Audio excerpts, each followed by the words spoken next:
Remix. जय हिंद, वंदे मातरम। दोस्तों, आज अपन अध्ययन करेंगे भू आकृतिक प्रक्रियाएं, जियोमॉर्फिक प्रोसेस। इस पे आज हम लोग बात करने वाले हैं। तो इसमें जो है कि मोस्ट इम्पॉर्टेंट जो व्यू टॉपिक पे हम लोग बात करेंगे वो इनमें है असमतल धरातल, उसके कारण। असमतल धरातल के कारण पे बात करेंगे, भू आकृतिक प्रक्रियाओं पे बात करेंगे, अंतर्जात प्रक्रियाएं, बाह्यजात प्रक्रियाएं, अपक्षय पे बात करेंगे, अपक्षय के प्रकार का अध्ययन करेंगे, अपक्षय के महत्व का अध्ययन करेंगे, बृहद संचलन पे बात करेंगे जिसको हम लोग मास मूवमेंट बोलते हैं, बृहद संचलन के प्रकार पे बात करेंगे, भू स्खलन पे बात करेंगे हम लोग, और अपरदन पे बात करेंगे जिसको हम लोग इरोजन बोलते हैं, और निक्षेपण पे बात करेंगे, डिपोजिशन पे बात करेंगे, मृदा निर्माण या मृदा जनन पे बात करेंगे। स्मरणीय तथ्यों को जो है कि बाद में हम लोग देखेंगे, जो इस लेसन के बाद में जो है निकल के आएंगे। ठीक है, जो इस लेसन के इम्पोर्टेंट पॉइंट हैं, फैक्टर्स हैं, उनको हम बाद में जो है कि समझेंगे। तो हम लोग सीधे अपने जो है कि टॉपिक पे जाते हैं और देखते हैं कि हमारा फर्स्ट जो टॉपिक है असमतल धरातल और कारण। भू प्रकृति गत्यात्मक है। हमारी पृथ्वी की जो है कि भू प्रकृति कैसी है, वो गत्यात्मक है, मूवमेंट है, उसमें जो है कि बराबर गति होती रहती है। यह क्षैतिज तथा ऊर्ध्वाधर दिशाओं में संचलित होती रहती है और भू प्रकृति का निर्माण करने वाले पृथ्वी के भीतर सक्रिय आंतरिक बलों में पाया जाने वाला अंतर ही पृथ्वी पर बाह्य सतह में अंतर के लिए उत्तरदायी है दोस्तों। और मूलतः जो धरातल से प्राप्त ऊर्जा द्वारा प्रेरित बाह्य बलों से अनवरत प्रभावित होता रहता है। निश्चित तौर पर आंतरिक बल अभी भी सक्रिय है। हमारी जो पृथ्वी के अंदर जो है जो प्रोसेस और जो फोर्स है वो अब भी जो है कि सक्रिय है। इसका हमारा जीता जागता उदाहरण हमारा हिमालय पर्वत का जो है कि लगातार उत्थान अभी हो रहा है, वो इसका जीता जागता उदाहरण है। यद्यपि उसकी तीव्रता में अंतर आया है।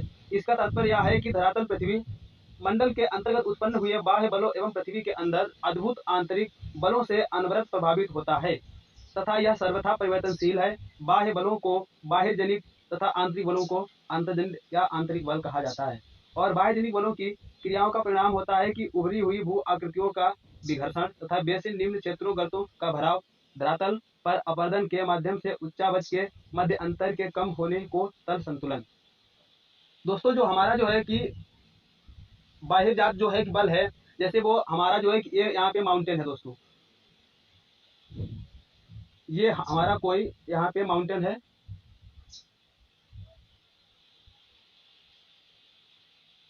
और इस पे जो है यहाँ से नदी निकलती है।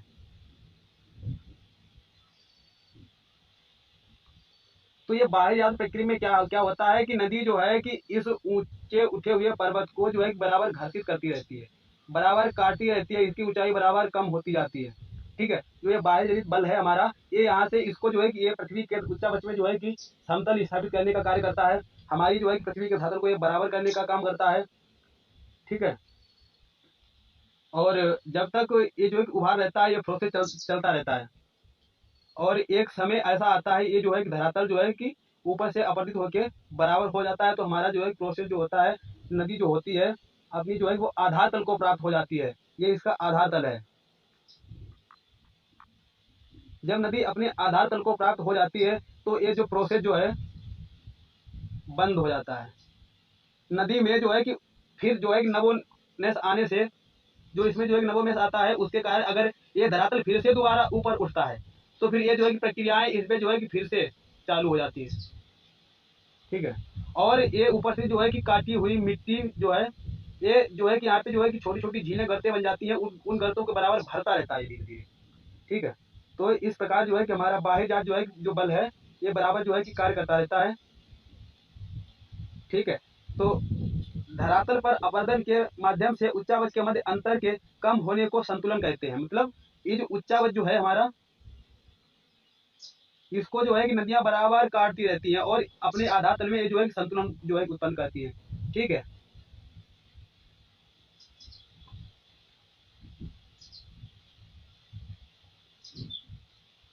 अंतर्जनित शक्तियां निरंतर धरातल के भागों को ऊपर उठाती हैं या उनका निर्माण करती हैं तथा इस प्रकार बाह्य जनित प्रक्रियाएं उच्चावच में निम्नता को बराबर करने में असफल रहती हैं। जब तक कि बाह्यजनिक बल अंतर्जनिक बलों के विरोधात्मक कार्य चलते रहते हैं, सामान्यतः अंतर्जनित बल मूल रूप से भू आकृति निर्माण वाले बल हैं तथा बाह्यजनिक प्रक्रियाएं मुख्य रूप से भूमि विघर्षण बल होती हैं।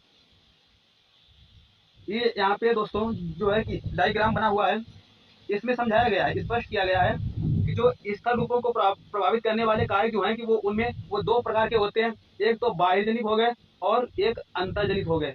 जो हमारे बाह्यजनिक बल है इनमें जो है कि जल है, वायु है, हिम है। ठीक, जल, वायु, हिम, ये जो है कि हमारे कैसे बल हैं, ये बाह्यजनिक जो है बल हैं। और जो हमारे अंतर्जात बल हैं ये दो प्रकार के होते हैं, एक तो पटल विरूपणी होते हैं और एक आकस्मिक होते हैं। ठीक है, जो हमारे आकस्मिक बल होते हैं, जैसे हमारा ये ज्वालामुखी का उद्गार हो गया, ये जो है कि ज्वालामुखी जो है कि ये इसमें जो है कि एकदम से जो है कि इसमें विस्फोट होने लगता है और हमें जो है कि पता भी नहीं चलता है कि किस क्षण में जो है कि कैसे क्या हो गया। और वैसे ही भूकंप जो है कि पृथ्वी का कंपन करना, भूकंप भी जो है आकस्मिक बल है। ये भी जो है कि चंद मिनटों में जो है कि ये काफी जो है कि आतंक फैला जाता है, इसमें जो है कि पूरी पृथ्वी को जो है कि कंपन कर देता है। ठीक है, तो ये हमारे कैसे प्रोसेस हो गए, कैसे बल हो गए, आकस्मिक बल हो गए। और जो हमारा पटल विरूपणी बल है ये जो है कि धीरे धीरे धीरे धीरे अपने जो है कि कार्य करते हैं। ठीक है, जैसे और पटल विरूपणी बल इसमें एक महादेवजनिक बल हो गया, एक पर्वत निर्माणकारी बल हो गया। तो महादेवजनिक बल में जो है कि ऊपर उठने वाले बल, ऊपर उठाने वाले बल और धसाने वाले बल, जिसको भू अभिनति कहते हैं और भू अपनति कहते हैं। ठीक है, भू अभिनति और भू अपनति। जो दोस्तों इस प्रकार का जो है कि ये महादेवजनक बल में जो है कि ये जो ऊपर उठा हुआ ये भाग जो आपको दिख रहा है, ये दोस्तों कौन सा है, इसको हम जो है अपनति कहते हैं, अपनति। और जो है कि जो नीचे धसा वाला भाग है इसको अभिनति कहते हैं। ठीक है, और फिर जो पर्वत निर्माणकारी बल है इसमें जो है तनाव होता है, संपीड़न होता है। ठीक है,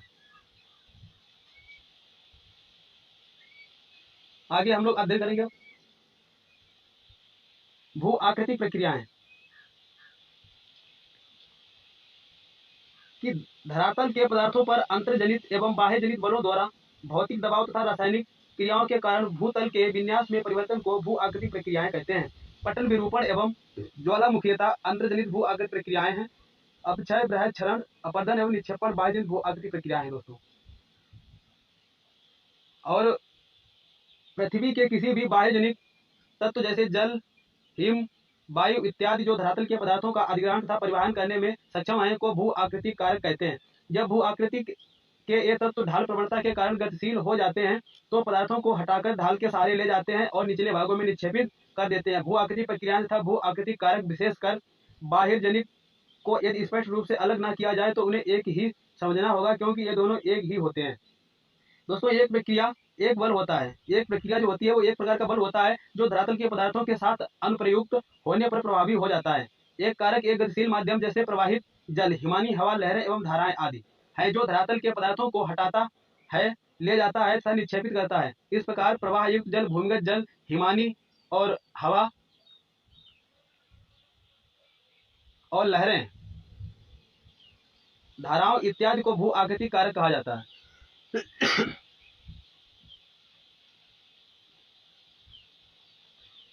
दोस्तों गुरुत्वाकर्षण बल क्या है कि ढाल के सहारे सभी गतिशील पदार्थों को सक्रिय बनाने वाली दिशात्मक बल होने के साथ साथ धरातल के पदार्थों पर दबाव डालता है। जो गुरुत्वाकर्षण जो है कि ये जो है धरातल के पदार्थों पर दबाव डालता है। प्रत्यक्ष गुरुत्वाकर्षण प्रतिबल लहरों एवं ज्वार भाटा जनित धाराओं को क्रियाशील बनाता है। निसंदेह गुरुत्वाकर्षण के अभाव में गतिशीलता संभव नहीं है, अतः अपर्दन, परिवहन एवं निक्षेपण भी गुरुत्वाकर्षण बल के बिना नहीं होगा। गुरुत्वाकर्षण एक ऐसा बल है दोस्तों जिसके माध्यम से हम धरातल के संपर्क में रहते हैं। यह वह बल है जो भूतल के सभी पदार्थों के संचलन को प्रारंभ करता है। सभी संचलन चाहे वे पृथ्वी के अंदर हो, सतह पर हो और प्रवणता के कारण ही घटित होते हैं, जैसे ऊंचे स्तर से नीचे की ओर तथा उच्च वायुदाब क्षेत्र में निम्न वायुदाब क्षेत्र की ओर। अंतर्जात प्रक्रियाएं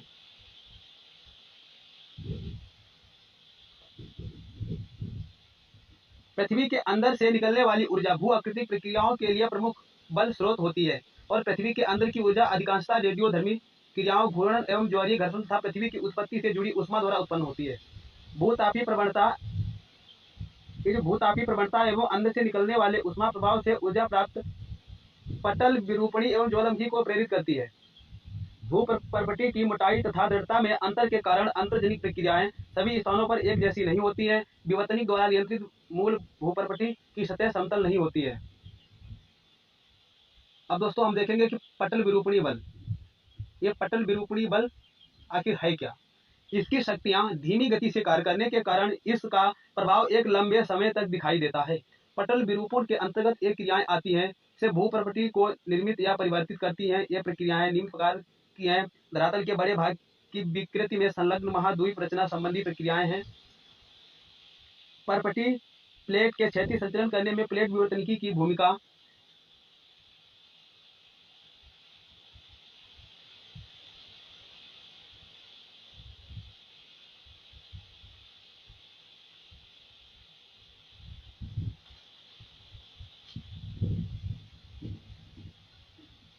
भूमिका का जो है कि ये निर्वहन करती हैं। ठीक है, अब आगे हम लोग अध्ययन करेंगे जो हमारा महादेश जनक या महाद्वीप निर्माणकारी बल।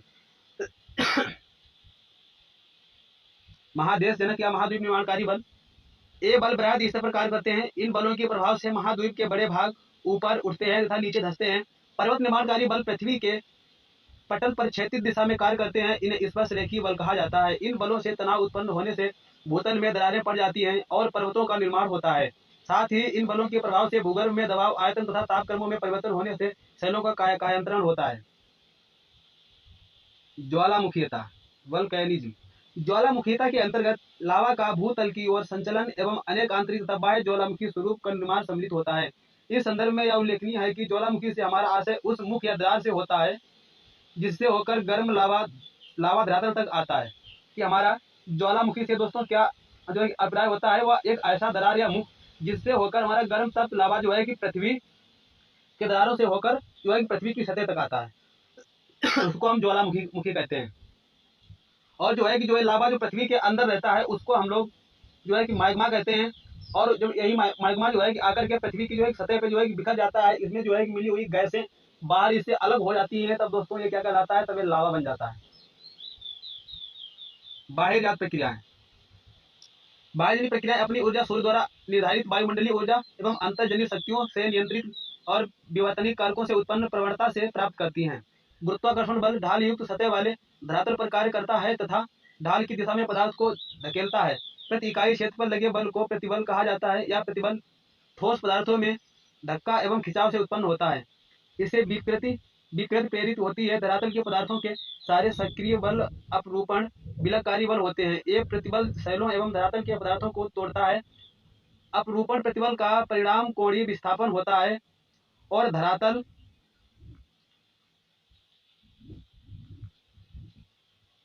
और जो दोस्तों धरातल के पदार्थ जो हैं,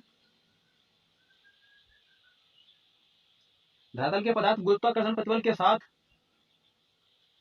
आणविक प्रतिबलों से भी प्रभावित होते हैं। रासायनिक क्रियाएं कणों के मध्य बंधन को ढीला कर देती है तथा विलेय पदार्थों को घुला देती हैं। धरातल के पदार्थ जो है वो पिंड के प्रतिबल का विकास, अपक्षय, क्षरण, संचरण, अपर्दन एवं निक्षेपण जैसी क्रियाओं का मूल कारण है। बाह्यजनिक भू आकृतिक प्रक्रियाओं को अनाच्छादन के अंतर्गत रखा जाता है। लैटिन भाषा के डेन्यूडियर से बना है जिसका अर्थ है अनावृत या आवरण हटाना। अतः अनाच्छादन भूपटल पर प्रभावी सभी बाह्यजनिक प्रक्रियाओं का परिणाम है जिससे अपक्षय, संचरण, अपर्दन, निक्षेपण तथा परिवहन के माध्यम से भूपटल का अपक्षय होता है। नीचे दिए गए चित्र में जो है अनाच्छादन की प्रक्रिया को जो है तथा उनके प्रेरित बलों को प्रदर्शित किया गया है, वो हम आपको दिखाएंगे। ये जो दोस्तों है ये अनाच्छादित प्रक्रिया, इसमें जो है कि इसकी जो है कि अनाच्छादन प्रक्रिया जो है ये पहले अपक्षय होता है। ठीक है, अपक्षय, प्रलय, संचलन और अपर्दन या परिवहन में जो है विभक्त होती है। और इसके प्रेरक बल में जो है कि अपक्षय को जो है गुरुत्वाकर्षण, आणविक दबाव एवं रासायनिक क्रियाएं जो है सम्मिलित होती हैं। और प्रलय संचलन गुरुत्वाकर्षण बल होता है और अपर्दन परिवहन में जो है कि गति ऊर्जा होती है। जब हमारी कोई चीज जो है जब नदी में जो है कि उसका अपर्दन होता है तो वो जो है अपर्दित होकर वो नदी के परिवाहित होती है, तो उसमें कैसी ऊर्जा होती है कि गतिज ऊर्जा होती है। अब अपन बात करेंगे कि जलवायु तथा बाह्यजनिक प्रक्रियाएं। जलवायु तथा बाह्यजनिक प्रक्रियाएं, विश्व के सभी क्षेत्रों में भिन्न भिन्न प्रकार की जलवायु पाई जाती है। जलवायु संबंधी विभिन्नताएं समुद्र तल में ऊंचाई, अक्षांश, जल स्थल के वितरण पर निर्भर करती है। इस विभिन्नता के कारण बाह्य जनिक प्रक्रियाओं में भिन्नता पाई जाती है।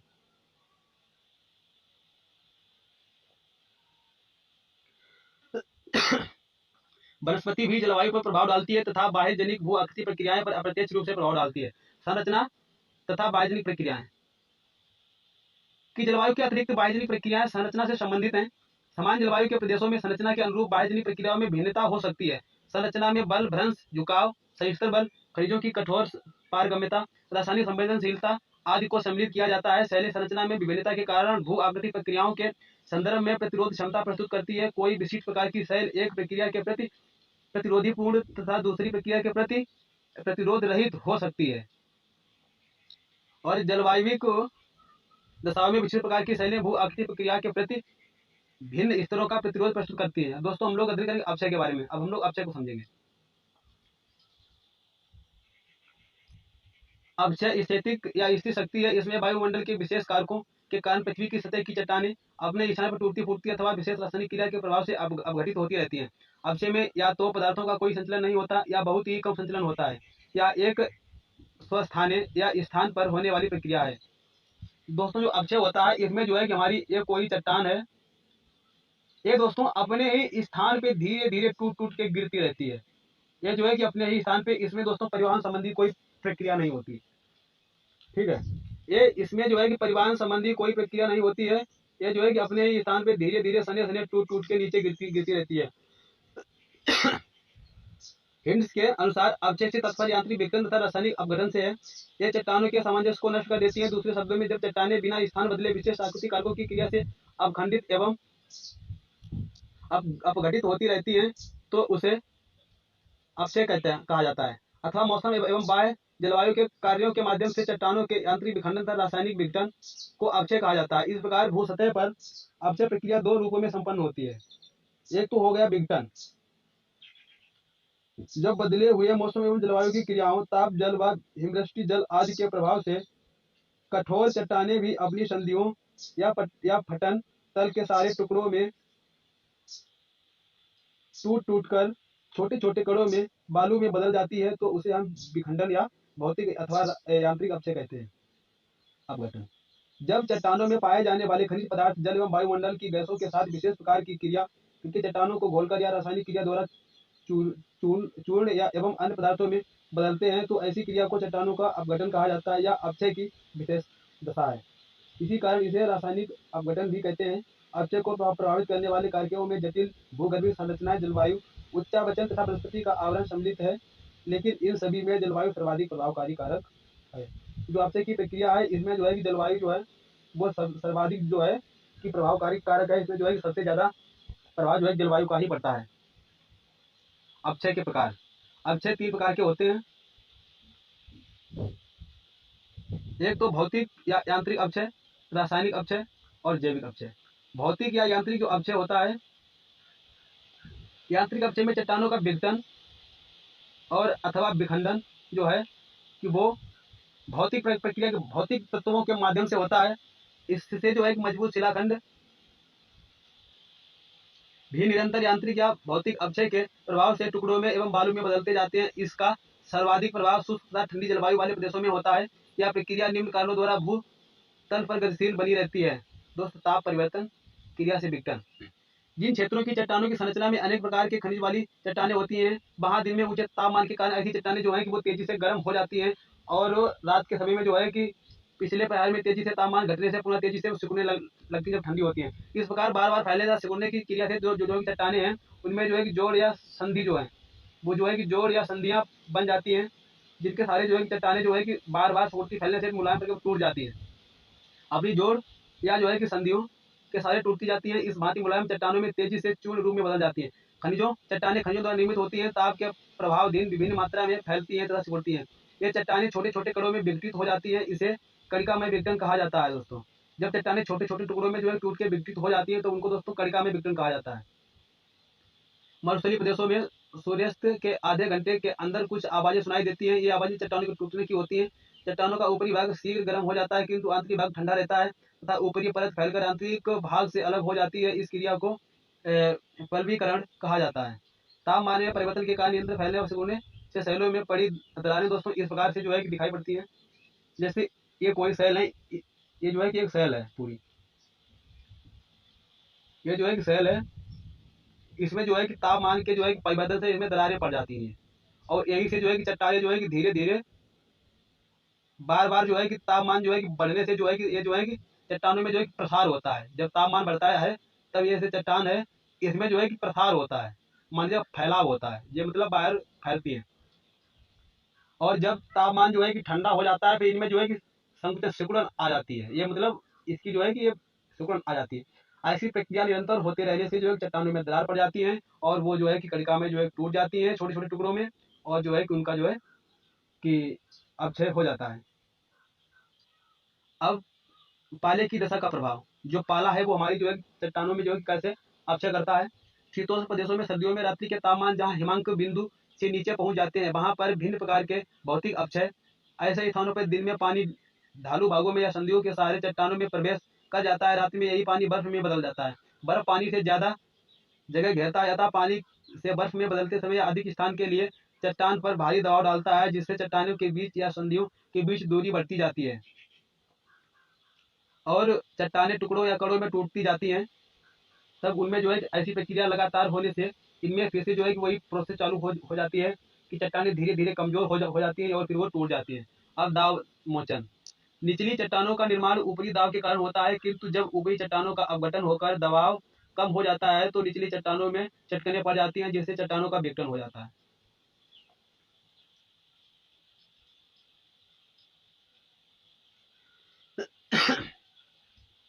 दोस्तों एक चट्टान है,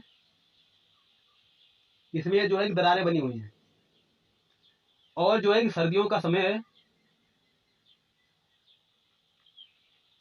और इसमें जो है कि जब पानी इन दरारों में जाता है और सर्दियों में जम जाता है, और जब पानी जो है कि अपनी तरल अवस्था में होता है तब उसका दोस्तों आकार और घनत्व तो कम होता है, और जब जो है कि पानी जो है कि तरल से जब ठोस में बर्फ में बदलता है तब उसका घनत्व और आकार बढ़ जाता है, और जिस कारण दोस्तों ये जो है कि बर्फ जो है इनमें जमी हुई बर्फ जो है कि इनकी जो है कि सतह को जो दरारों की सतह को जो है कि बाहर की ओर धकेलती है। ऐसी प्रक्रिया जब बराबर होती रहती है, जिस कारण दोस्तों इसमें जो है ऐसी प्रक्रिया जो है कि बार बार होने से इनमें जो है चट्टानों में जो है कि दरार पड़ जाती है। जब इनमें जब दोस्तों जब बर्फ जो है कि इनमें जमता है यहाँ, और ये जो है कि बर्फ जो है कि इनको जो है इधर उधर जो है बराबर धकेलता है, जिस कारण जो है कि इनकी जो है संरचना जो है ढीली पड़ जाती है, और उसके वजह से इनमें जो है कि चट्टानों में दोस्तों क्या है कि चटकन जो है कि पड़ जाने से जो है कि जो चट्टान है जल्दी से वो अपर्दित हो जाती है।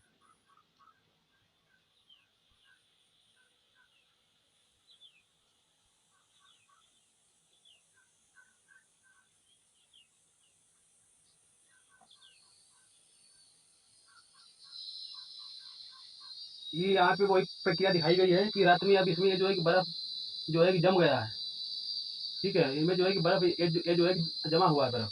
अब ये जो है जब बर्फ जमा है इन चट्टानों को थोड़ा थोड़ा मोड़ दिया है, इसमें जब ये बर्फ फैला है तो इसी कारण जो ऐसी प्रक्रिया बराबर होती रहने से जो है चट्टानें कमजोर होकर टूट जाती है, खंडित हो जाती है। अब अपन बात करेंगे लवण अपक्षय पर कि लवण अपक्षय क्या है। कुछ सेलों में नमक, कैल्शियम, सोडियम, मैग्नीशियम, पोटेशियम तथा बोरियम जैसे लवण उपस्थित रहते हैं। इन लवणों में आयतनिक फैलाव की प्रवृत्ति मिलती है। रेगिस्तानी भागों में मिलने वाला उच्च तापमान 30 डिग्री सेंटीग्रेड से 50 डिग्री सेंटीग्रेड लवणीय विस्तार के लिए अधिक प्रेरित करता है, जिससे इन लवणों के कण सेलों में अलग होकर धरातल पर गिर जाते हैं। यह प्रक्रिया कणिक विघटन या कणिक सल्कन कहलाती है। अब दोस्तों भूस्खलन को समझते हैं। भूस्खलन क्या है। वर्षा जल के पहले से ढीली एकत्रित व अवसादी चट्टानों के भीग जाने से भारी हो जाती है। नवीन मोड़दार पर्वत ढालों की मिट्टियां अधिक मात्रा में जल सूख लेती हैं, इससे चट्टानों का भार बढ़ जाता है एवं वे तेजी से ढाल के सहारे भारी भार के साथ खिसकती हुई गिरती हैं। ऐसा चट्टानों का गिरता हुआ ढेर अपने साथ मार्ग में रोड़ों व भूमि की सतह पर रगड़ खाते हुए और भी चट्टानों पदार्थों को इकट्ठा करता जाता है। ऐसे भूस्खलन से जो है कि गांव दब जाते हैं, इसका भी विनाशकारी प्रभाव भूकंप से कम नहीं होता है। अब हम लोग बात करेंगे रासायनिक अपचय की।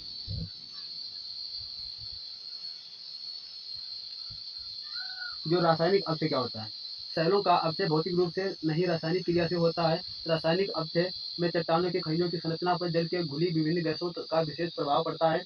इससे चट्टानों के टुकड़े हुए कण आपस में ढीले होने लगते हैं। चट्टानों में पूरी तरह रासायनिक परिवर्तन होने से नष्ट भी हो सकती है। सामान्यतया रासायनिक क्रिया का अपघटन उष्ण व आर्द्र यात्र प्रदेशों में विशेष महत्वपूर्ण रहता है। यह क्रिया निम्न प्रकार से होती है, जैसे ऑक्सीकरण व न्यूनीकरण। पानी में ऑक्सीजन O2 गैस घुली रहती है। वायुमंडलीय आर्द्रता ऑक्सीजन गैस चट्टानों के खनिजों के संयोग कर उन्हें ऑक्साइड में बदल देती है। या यही गैस युक्त पानी उष्ण व उपोष्ण प्रदेशों में लौह वाली चट्टानों में लोहे के समान पर तेजी प्रभाव डालता है, जहाँ जंग लगने की क्रिया इसी कारण होती है। बार बार पानी व हवा के संपर्क में आने से लोहा बदलकर लौह ऑक्साइड FeO2 बनाता जाता है। लोहा के अतिरिक्त कैल्शियम, पोटेशियम तथा मैग्नीशियम के तत्व पर भी ऑक्सीजन का जो है कि प्रभाव पड़ता है। ऑक्सीजन की क्रिया होती है। चट्टानों का रंग लाल, पीला तथा भूरा अथवा चॉकलेटी अधिकतर लौह होने से होता है। उष्ण प्रदेशों की सभी प्रकार की लाल व भूरी लाल पीली मिट्टियां लौह वाली चट्टानों में ऑक्सीकरण की क्रिया जो है से ही नष्ट होकर मिट्टी में बदलती रहती है। और दूसरी ओर जब ऑक्सीकृत खनिज ऑक्सीजन प्रभाव वाले क्षेत्रों में मिलते हैं तो एक अन्य रासायनिक अपचय प्रक्रिया प्रभावी हो जाती है, जिसे न्यूनीकरण क्रिया कहा जाता है। इस प्रकार की रसायन जल प्लवित भूमिगत या रुके हुए जैसे झील में मिलती है। इस प्रक्रिया में लोहे का रंग लाल, गहरा या आसमानी धूसर रंग में बदल जाता है। दोस्तों, हम लोग अध्ययन करेंगे हाइड्रेशन या जल योजन का। ये जल योजन क्या है? हाइड्रेशन या जल योजन चट्टानों के खनिज में जल के अवशोषण को ही जल योजन कहा जाता है। विशेष प्रकार की चट्टानें जैसे बॉक्साइट, फेल्सपार आदि अधिक शीघ्रता से जल सोखती हैं। जल सोखने से इनका भार लगभग 2 गुना हो जाता है। इसके अतिरिक्त ऐसी भीगी हुई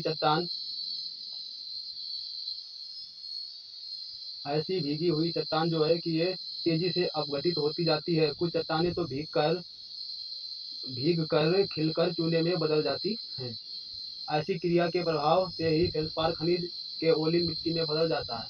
कार्बोनेशन। वायुमंडलीय कार्बन डाइऑक्साइड गैस जल से मिलकर कार्बोनिक अम्ल बनाती है, अर्थात अनेक प्रकार की कार्बोनेट बनते हैं। इसे कार्बोनेशन कहते हैं। चूना, चाक, डोलोमाइट एवं अन्य खनिज कैल्शियम युक्त चट्टानें पानी व कार्बन डाइऑक्साइड के सम्मिलित क्रिया से तेजी से प्रभावित होती हैं। इसे चूने का कार्बन तत्व बाइकार्बोनेट में बदल जाता है। यह क्रिया में चूने युक्त तथा काष्ठ प्रदेश की चट्टानें तेजी से घुलती जाती हैं। ऐसा चूना युक्त एवं अधिक कार्बन वाला जल हल्के तेजाब जैसा असर कर चट्टानों को निरंतर घोलता जाता है। दोस्तों, जैविक अपचय के बारे में समझेंगे। आखिर दोस्तों, जैविक अपचय जो है कि किन कारणों से होता है? दोस्तों, जो जैविक अपचय जो होता है, ये जो है कि जीवित प्राणी जो है कि पादप हैं, जीव जंतु हैं, मनुष्य हैं, इनके द्वारा जो है कि जैविक अपचय होता है। कि पृथ्वी की सतह पर वनस्पति अनेक प्रकार के जंतु एवं मानव कई विधियों से भौतिक एवं रासायनिक अपचय की क्रिया में सहायक रहे हैं। इनमें निम्न सहायक होते हैं, जैसे वनस्पति वायुमंडल में गैस व नमी ग्रहण करती है। पौधों की जड़ें भूमि के नीचे निरंतर भौतिक एवं रासायनिक अपचय की क्रिया करती रहती हैं। पौधों की जड़ें निरंतर पौधे के बढ़ने के साथ मोटी होकर अधिक स्थान घेरती हैं, जिससे चट्टानें चौड़ी होने लगती हैं और एवं धीरे धीरे वे पानी से क्रिया कर टूटती व चूरा बनाती है। जड़ों के द्वारा आस पास की मिट्टी से भोजन ग्रहण की क्रिया चलती रहती है। इस क्रिया में विविध रासायनिक श्रृंखला द्वारा चट्टानों का रासायनिक अपचय होता चला जाता है। ऐसे अपचय में बहुत छोटे छोटे जीव एवं अपघटक भी विशेष सहायक रहते हैं। अब दोस्तों, जीव जंतुओं के द्वारा जो है कि जैविक अपचय।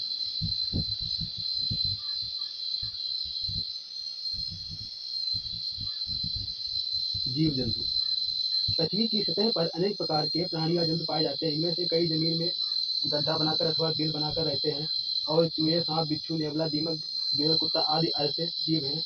इनसे संगठित मिट्टी व चट्टानें ढीले कड़ों में सतह के निकट आ जाती हैं। ऐसी चट्टानों को बहता जल अथवा हवा आदि आसानी से बहाकर ले जा सकते हैं। खेत उपजाऊ बनाने के लिए केंचुए एवं कुछ अन्य भूमि के नीचे रहने वाले जीव मिट्टी से रासायनिक क्रिया करते हैं, मिट्टी खाते रहते हैं। मानव।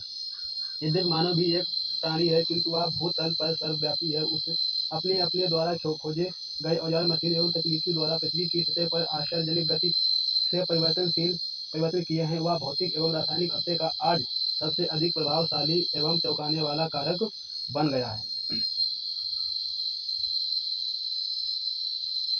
दोस्तों, भौतिक अक्षय और रासायनिक अक्षय में अंतर क्या है कि जो है कि भौतिक बल द्वारा चट्टानों का विघटन होता है इसमें, और रासायनिक अक्षय में जो है रासायनिक क्रिया द्वारा चट्टानों का अक्षय होता है। तो भौतिक अक्षय में चट्टानों में उपस्थित मजबूती खनिज टूट जाते हैं और रासायनिक प्रक्रिया जो है विरोधी खनिज प्रभावित नहीं होते हैं। चट्टानों में रासायनिक परिवर्तन नहीं होता है, चट्टानों में रासायनिक परिवर्तन होता है। रासायनिक अक्षय में जो है चट्टानों में रासायनिक जो है कि परिवर्तन होता है। भौतिक अक्षय का कारक जो है कि दाब, पाला आदि है, और रासायनिक अक्षय का जो है कि मुख्य आपसी कारण कार्बोनिकरण विलयन है। भौतिक अक्षय में शुष्क तथा शीत प्रदेशों में मिलता है, और जो है कि जो रासायनिक अक्षय है उष्ण तथा आर्द्र प्रदेशों में जो है मिलता है।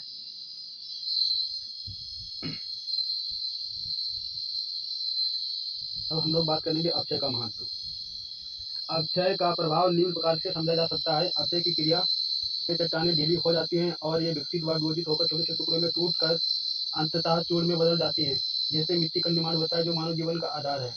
अक्षय अपरदन में सहयोगी होता है, क्योंकि इसके द्वारा चट्टानों को तोड़ फोड़ कर ढीला कर दिया जाता है, जिन्हें अपरदन के कारक सरलता से परिवाहित कर लेते हैं। जब ये पदार्थ धोए जाते हैं तो अन्य पदार्थों को रगड़ खाकर एवं आपस में टकराकर छोटा करते जाते हैं, जिससे अपरदन को गति मिलती है। अक्षय द्वारा चट्टानों की टूटी फूटी होती रहती है, जो अपरदन के कारकों द्वारा बहाकर अन्यत्र जमा भी कराई जाती है। इसे धरातल समतल हो जाता है। अक्षय से चट्टानों में विघटन के कारण धीरे धीरे खनिज पदार्थ ऊपर आ जाते हैं। अक्षय विभिन्न प्रकार की कलाकृतियों का जो निर्माण में सहयोगी होता है। अब दोस्तों, हम लोग बात करेंगे बृहद संचलन के बारे में। जो बृहद संचलन है कि वे सभी धरातलीय संचलन जिनमें चट्टानों का बृहद मलबा गुरुत्वाकर्षण से सीधे प्रभाव से अपने ढाल के अनुरूप स्थानांतरित होता है, उन्हें बृहद संचलन कहा जाता है। बृहद संचलन को द्रव्यमान क्षय भी कहा जाता है। अक्षय की क्रियाओं व चट्टानों में अपघटन और वियोजन के फलस्वरूप टूट फूट होने से असंगठित पदार्थ चट्टानों से अलग होते रहते हैं। इस प्रकार के शैलचूर्ण कभी अपने स्थान पर ही रह जाते हैं और कभी गुरुत्वाकर्षण के प्रभाव से बिना किसी अपरदन की क्रिया की सहायता से अधोमुखी प्रभाव होता है, तो उसे बृहद संचलन कहा जाता है। बृहद संचलन से तात्पर्य बिना किसी अभिगमन माध्यम से, जैसे जल के बिना चट्टान के टुकड़े गुरुत्वाकर्षण के प्रभाव से अधोमुखी गति प्राप्त करते हैं, तो जो है कि वह बृहद संचलन कहलाता है। इसमें चट्टानें उच्च भाग से निम्न भाग की ओर अग्रसर होती रहती हैं।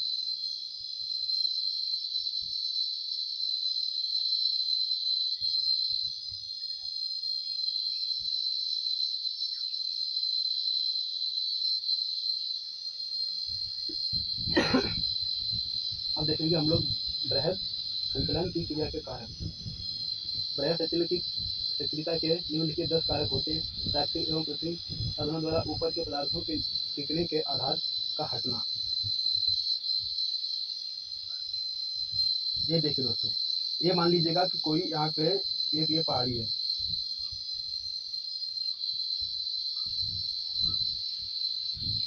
और यहाँ पे जो है कि ये जो है कि यहाँ पे मलबा जो है कि यहाँ से जब ज़्यादा ऊंचाई से आएगा तब उसमें जो है कि गति काफ़ी होगी, और जैसे जैसे जो है कि ये पहाड़ी ऊपर से जो है कि कटती जाएगी, वैसे वैसे इनकी जो है गति में धीरे धीरे कमी होती जाएगी।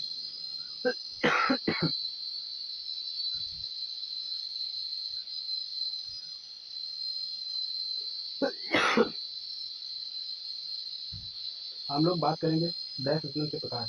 Types of mass movement. जो है कि बृहद संचलन के दो प्रमुख प्रकारों में वर्गीकृत किया जा सकता है। एक जो है कि मंद प्रवाह संचलन, और दूसरा जो है तीव्र प्रवाह संचलन।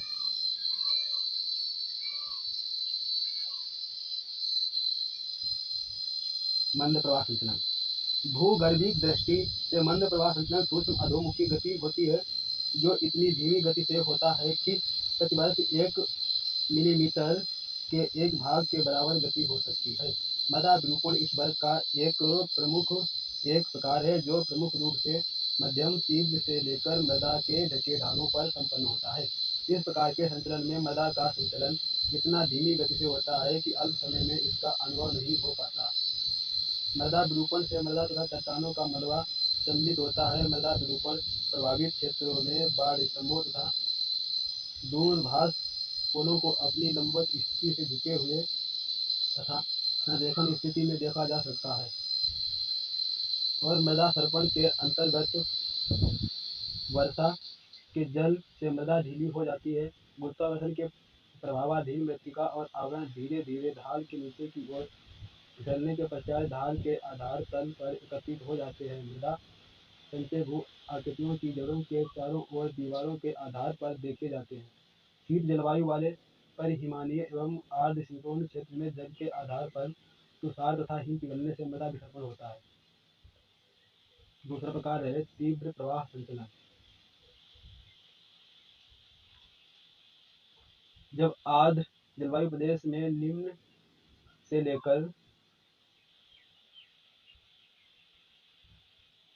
तीव्र ढालों की चट्टानें जल से पूर्ण संतृप्त हो जाती हैं तो जल की भौतिक बहने लगती है। जल की भांति बहने लगती है। इस स्थिति में क्षरण तेज एवं बृहद पैमाने पर होता है। यह निम्नांकित 3 प्रकार का होता है: मृदा प्रवाह, कीचड़ या पंख प्रवाह, मलबा अवधाव। मृदा प्रवाह, जिसमें ढाल के ऊपरी भाग का सैल पदार्थ वर्षा के जल के स्नेहन एवं गुरुत्वाकर्षण शक्ति से खिंचकर ढाल के निचले भाग की ओर फिसलता रहता है। आर्द्र जलवायु वाले प्रदेशों में जल में संतृप्त मृत्तिका, आवरण, प्रस्तर, चिकनी मिट्टी तथा सरल मृत्तिका आदि का संचलन तीव्र गति से होता है। इसे मृदा प्रवाह कहा जाता है।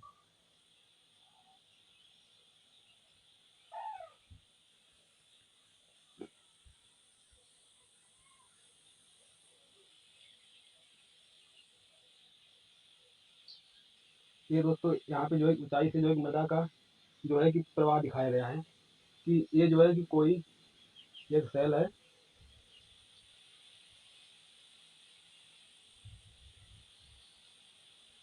और यहाँ से जो है कि ये जो है कि मिट्टी धीरे धीरे इसमें जो है संचलन चालू है और इसमें प्रवाह हो रहा है और ये अपने जो है मृदा सर्पण क्षेत्र है। इसमें जो है ये धीरे धीरे जो है कि नीचे की ओर जो है कि खिसक रही है। ठीक है, इस प्रकार से जो है कि मृदा जो है कि संचलन प्रवाह धीरे धीरे होता है। मृदा प्रवाह, कीचड़ या पंख प्रवाह।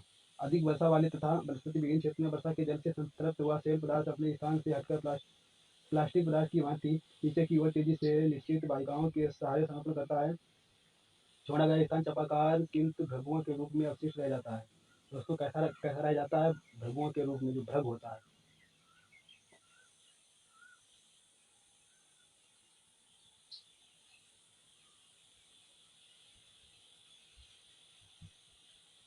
मलबा अवधाव या पंख प्रवाह की तुलना में तीव्र होता है तथा हिम अवधान के समकक्ष होता है। मलबा अवधान मुख्य रूप से आर्द्र प्रदेशों में अवस्थित तीव्र ढालों पर संकीर्ण मार्ग के रूप में होता है। भारत में मलबा अवधान एवं भूस्खलन की घटनाएं हिमालय पर्वतीय भागों में नीलगिरी की पहाड़ियों तथा पश्चिमी घाट क्षेत्र में देखने को मिलती हैं। कहाँ दोस्तों में मिलती हैं? कि हिमालय के पर्वतीय क्षेत्र में, नीलगिरी पर्वत के जो क्षेत्र में और जो पश्चिमी घाट क्षेत्र में देखने को मिलती है। भूस्खलन आश्रित तीव्र एवं अवगम्य संचलन जिसमें प्रमुखतया शुष्क खनिज पदार्थ सम्मिलित होते हैं तथा जो गुरुत्व शक्ति के प्रभाव से ऊपर से नीचे की ओर जाते हैं, भूस्खलन कहलाते हैं। भूस्खलन प्रमुख रूप से निम्न प्रकार के होते हैं: अवसर्पण,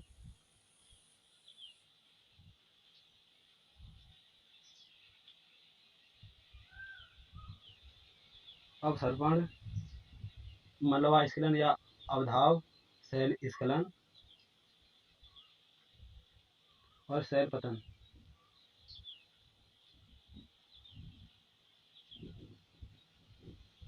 हम लोग दोस्तों अपरदन की बात करेंगे। अवशेषता संचलन की तरह अपरदन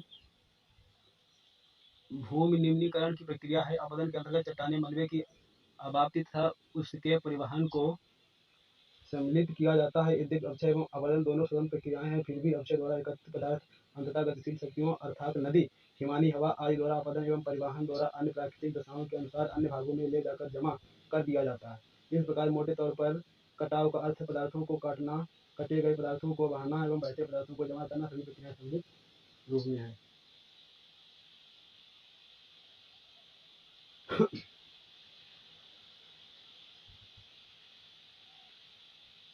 अब हम लोग बात करेंगे निक्षेपण के बारे में। जब अपरदन के कारकों के वेग में कमी आ जाती है तो अपरदित पदार्थ का निक्षेपण आरंभ हो जाता है। निक्षेपण से निम्न भूभाग भर जाते हैं तथा अपरदन के कारण ही निक्षेपण कारकों के रूप में कार्य करने लगता है। अतः निक्षेपण अपरदन का परिणाम होता है। निक्षेपण में पहले मोटे तथा बाद में तथा महीन पदार्थों को निक्षेपण होता है। निक्षेपण से निम्न या उतने भूभाग भर जाते हैं। ठीक है,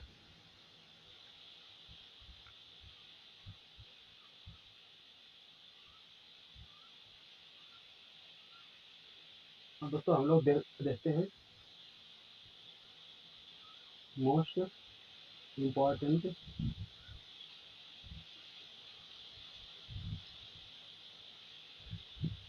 पॉइंट।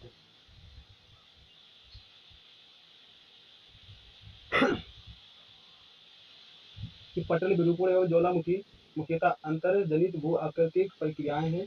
गुरुत्वाकर्षण बल ढालयुक्त सतह वाले धरातल पर कार्य करता है। धरातल पर अपतन के माध्यम से उच्चावच के मध्य अंतर के कम होने को तल संतुलन कहा जाता है और कठोर चट्टानों में रासायनिक क्रियाएं सीमित स्तर पर होती हैं। अक्षय एक स्थिति प्रक्रिया है। रासायनिक अक्षय में चट्टानों का विघटन होता है। चट्टानों के खनिजों में जल के अवशोषण को जल विरोजन कहा जाता है।